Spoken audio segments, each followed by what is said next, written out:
under authority. In other words, there's a big boss on top of all this, who allowed you, at his pleasure, to deign to have the disgusting effrontery to exist. And you better watch your P's and Q's, because that Almighty is looking after you, with the attitude of this is going to hurt me more than it's going to hurt you.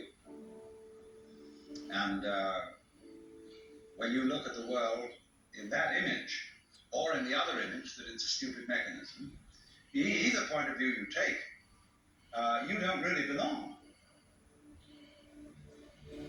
You're not really part of all this. And I could use a stronger word than part, only we don't have it in English. We have to say something like connected with it, essential to it, or to put it in the strongest possible way, it is quite alien to Western thought to conceive that the external world, which is defined as something that happens to you, and your body itself is something that you've got caught up with, it is quite alien to our thought to consider all that as you yourself. Because you see, we have such a myopic view of what oneself is. It's as if, in other words, we selected how much experience is really to be regarded as me.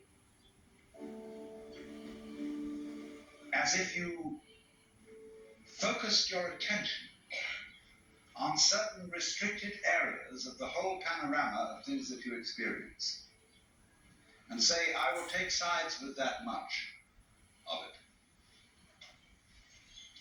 Now, we come here right at the start to an extremely important principle, which is the different points of view you get when you change your level of magnification. That is to say, you can look at something with a microscope and see it a certain way. You can look at it with the naked eye and see it in a certain way. You look at it with a telescope and you see it in another way. Now, which level of magnification is the correct one? Well, obviously, they're all correct. They're just different points of view. You can, for example, look at a newspaper photograph under a magnifying glass, and where with the naked eye you will see a human face, with the magnifying glass you will just see a profusion of dots, rather meaninglessly scattered.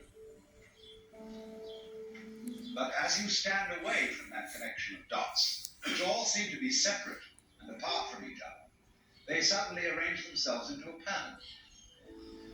And you see that these individual dots add up to some kind of sense.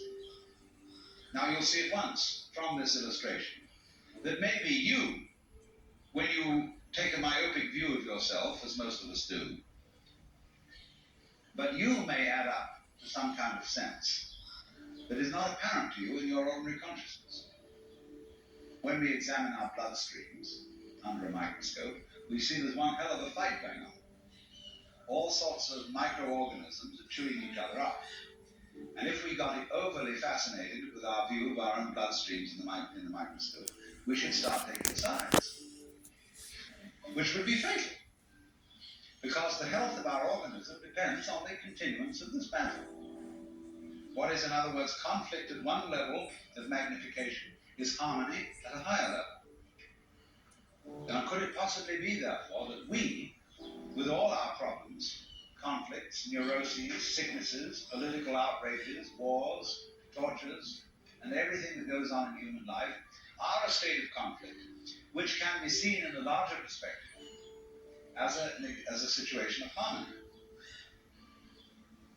Well, it is claimed, you see, that some human beings have broken through to that vision, that they've slipped somehow or other into states of consciousness where they see the apparent disintegration and disorganization of everyday life as the functioning of a totality which at its level is completely harmonious.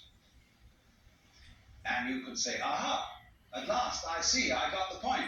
I've seen how all this makes sense.